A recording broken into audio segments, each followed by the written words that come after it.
Hello po guys! Magandang araw po sa ating lahat at welcome po sa aking channel, Merelody Vlog.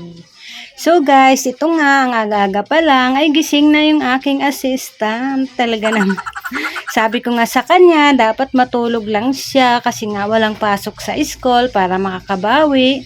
So, kung kailan naman walang pasok sa school, saka naman siya maaga gumising. Talaga naman tong anak ko. So, tinanong ko nga, bakit ang aga niya gumising? Eh, wala namang pasok sa school. Kasi nga daw guys, magtitinda na daw siya. Kasi nga, siya yung assistant ko para makagawa ako ng ibang mga gawain. So, siya ang bantay. Pero pagdating sa pagsusukli, inalalayan ko pa siya. Pero marunong na siya mag-assist guys ng ibang mga paninda natin. So ito nga, maaga pa lang ay nag-record muna tayo. Baka may magbayad ng utang kasi papalapit na napapalapit ng bagong taon. Kaya yung ibang mga customer namin kasi mayroon nagbabayad. Kaya ito, nire-ready ko muna yung mga listahan habang maaga pa para mamaya ay pag may magtanong. So mabilis na natin masagot. So ganun kasi ako guys kasi ayoko yung aligaga ako, yung mamadalian.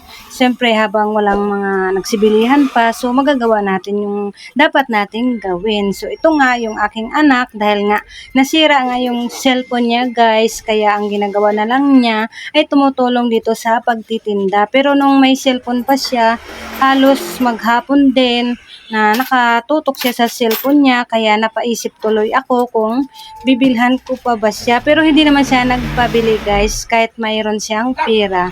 Kasi mayroon siyang naibon pera guys, kung naalala nyo, binlog ko din yon yung mga nagbibigay sa kanya pag tuwing Pasko, mga ninang-ninong niya, ate at kuya at tita at tito may nagbibigay sa kanya. So hindi ko naman ginagastos kasi siyempre pera yon ng anak ko, kaya ang ginagawa ko, tinatabi ko lang, kaya hindi nagamit. Kaya pinag-isipan ko pa talaga guys kung bibilhan ko ba si Bunso ng cellphone kasi nga pag may cellphone siya ay talaga namang nakababad maghapon. So ito nga dahil wala siyang cellphone kaya tumutulong na lang siya sa pagtitinda.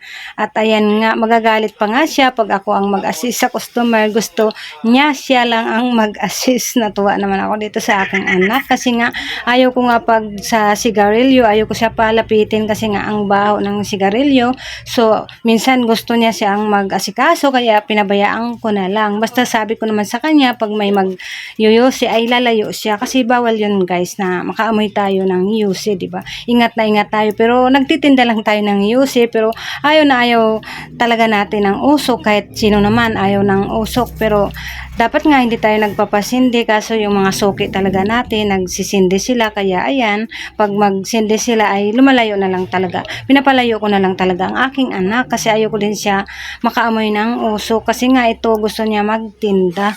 At pinabayaan ko lang naman kasi siya guys, hindi naman niya naisip na magpabili din ng cellphone, kaya hinayaan na lang muna namin para, ayan, para masanay din siya sa pagtitinda, para marunong na siya, di ba guys? Maganda din kasi yung bata pa lang, marami nang natutunan, at marunong na din siyang magsaing at kung ano-ano pang ibang mga gawain sa bahay, ay marunong na din siya kasi nga nakatingin siya sa akin pag mayroon akong ginagawa at tinuturuan ko din siya. Talaga namang ang saya din kasi magtrabaho guys, yung lagi kong kasama yung anak ko, yung nakikita ko, nayayakap ko, talagang nakakawala ng pagod, ng problema, di ba guys, pag lagi natin nakikita yung mahal natin sa buhay. Kaya thank you Lord, kahit nandito lang tayo sa bahay ay mayroon tayong munting negosyo na pinagkakitaan, at ito nakakatulong na nga yung aking mga anak guys dahil malaki na sila. So yung isa kong anak nga guys ay ayaw magpa-video kasi minsan siya din ang bantay. Mailap kasi yun sa camera kaya hinayaan ko na lang. So kami na lang dalawa ni Bunso.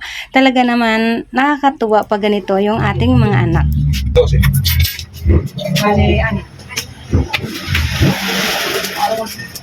May naman yung buwan. Sige po.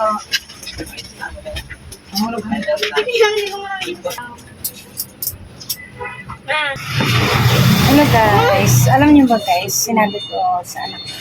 Kasi kahapon, nawa kasi ako sa kanya kasi pagod na pagod siya sa pagtitinda, natuwa ako sa anak ko guys. So sabi ko na bibigyan ko siya ng sahod na 100. So ang sabi niya guys, dalawang may yan.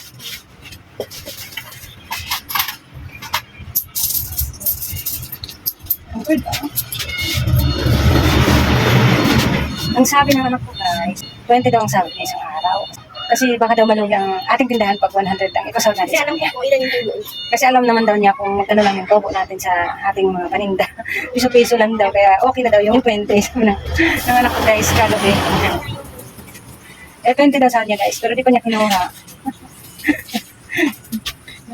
Natuwa ko sa anak ko guys. Guys, bye-bye guys. Stay happy as best friend ko forever. Diwana.